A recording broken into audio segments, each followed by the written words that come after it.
You got to respect yourself. You got to value yourself and love yourself.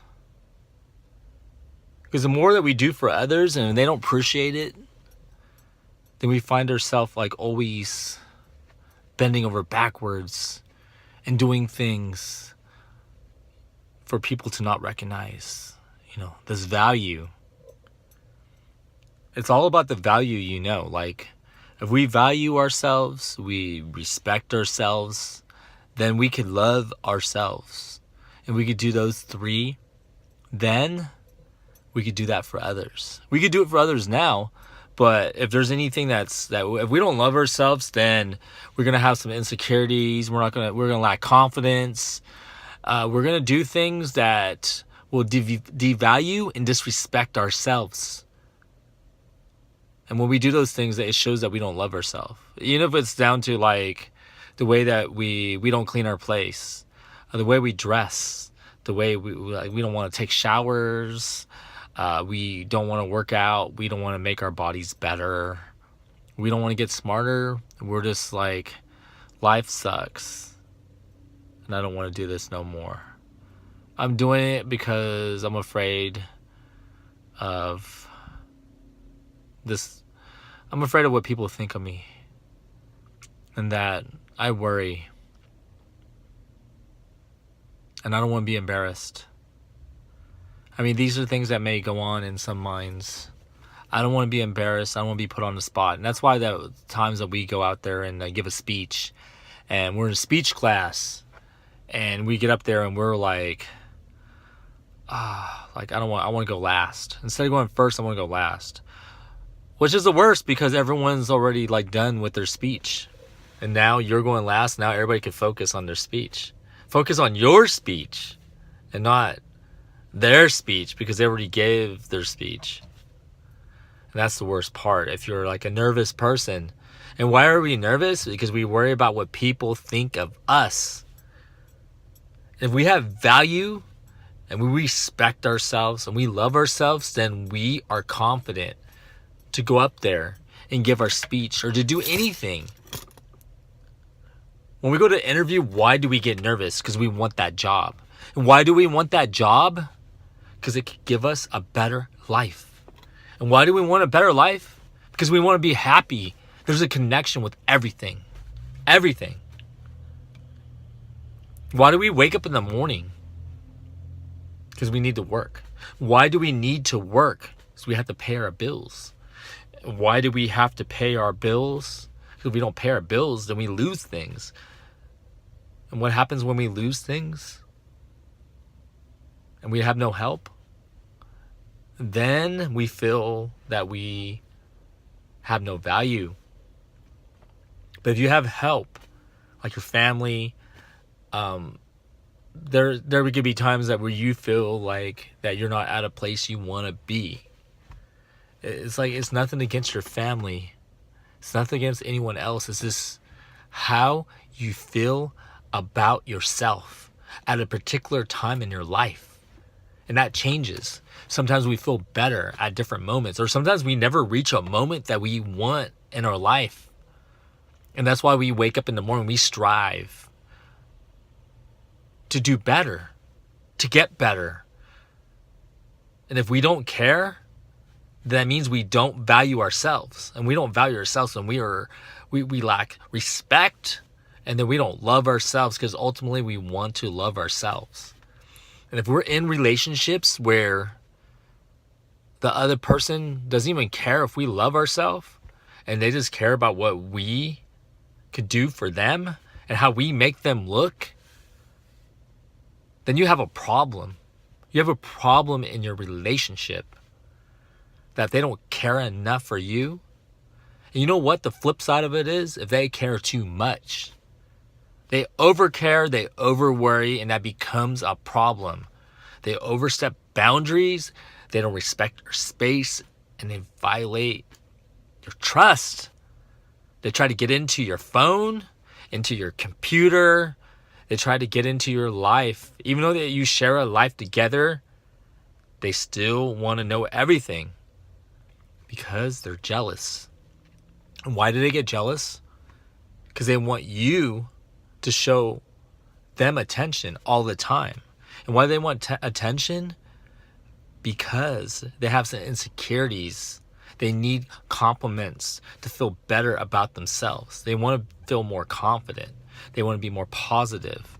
And their self-esteem may be struggling. And why is their self-esteem is struggling? Because of things in their past where other people put down their self-esteem, put them down and made them feel less. And now, when they're in a new relationship, you're dealing with their past. You're competing against their past of every guy or girl that has given them grief, that has put them down, that has made them feel less, that didn't do enough or did too much, was too controlling or did not care enough. And that's what you're dealing with. You're dealing with their past. You're dealing with everything, every partner that they've connected with, every relationship that they had, whether it's a marriage or they're just in a committed relationship, you're dealing with all of that. So you have to try extra hard to gain their trust. You have to do so much more, 100 times more, 1,000 times more, 1,000,000 times more because of someone else that ruined it. And then in the end, it may not work out because you just get tired. Because we get tired. We get tired of the same things, the same pattern. Things repeat. And you continue to get into conflict over and over and over and over again over the same things. And you never resolve it because you just expect it. You're like, I knew this would happen again. So how do you deal with those people? If you care about them and you have feelings for them, how do you deal with them? How valuable are they to you?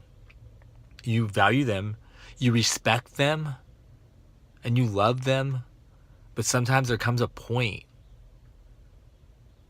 and we really don't want to do it. There just comes a point where we have to let go and say that we deserve better than this.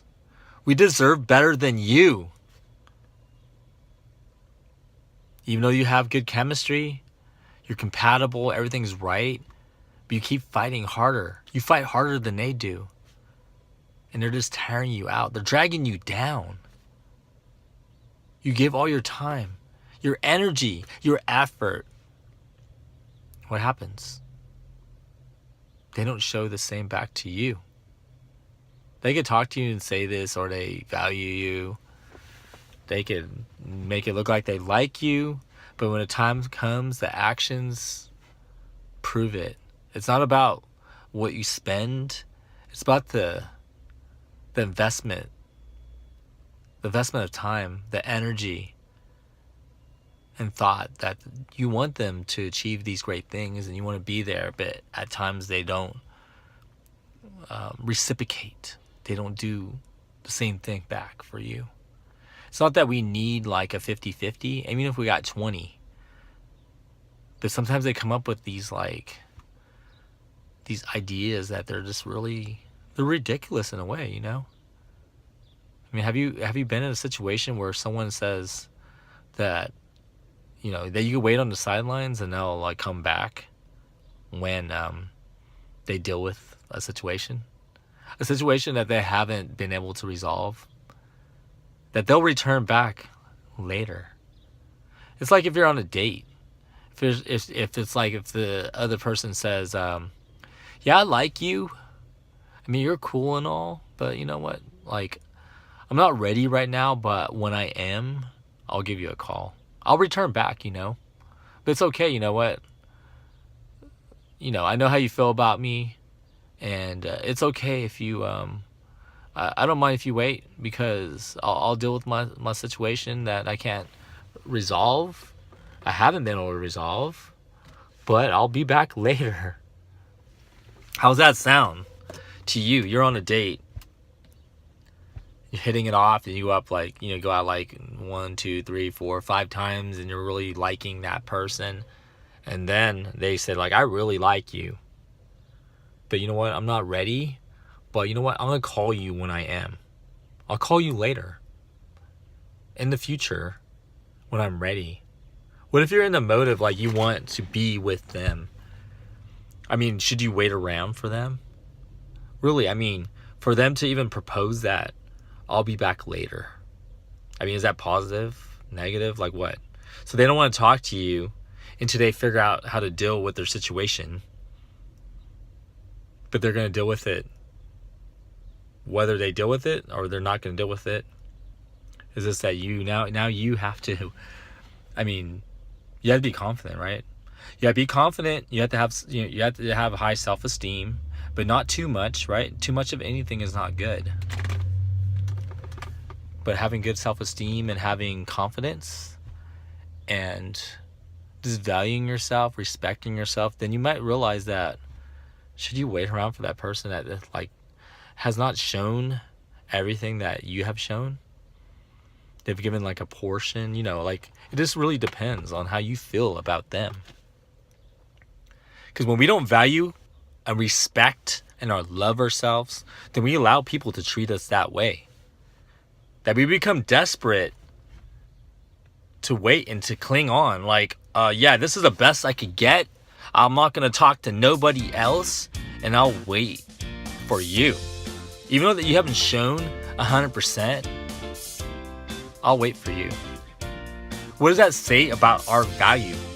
About how they're valuing us. They don't tell us like, hey, I'll be back at a later time when I deal with this problem. I'll deal with it because I'm not going to share my problems with you anymore when you've always been there for them. But because you tell them the truth and you know it's the truth and they know it's the truth, that they feel embarrassed. They're embarrassed that you know almost what they're thinking, that they're not dealing with their problem, and now you have to wait until another time, until they're say ready or they're more serious, and they're not ready right now. That's okay though. When you're confident, you have good self-esteem, then you're not going to worry about it. But think about that. Whether in a relationship or if you have a friendship, I mean, it's okay with your family because you're always going to see your family. But think about friends and relationships when they say, I'll return at a later time, when I deal with my problems, and yeah, we'll talk again. So are you certain that they'll be back? I mean, or do you appreciate it if you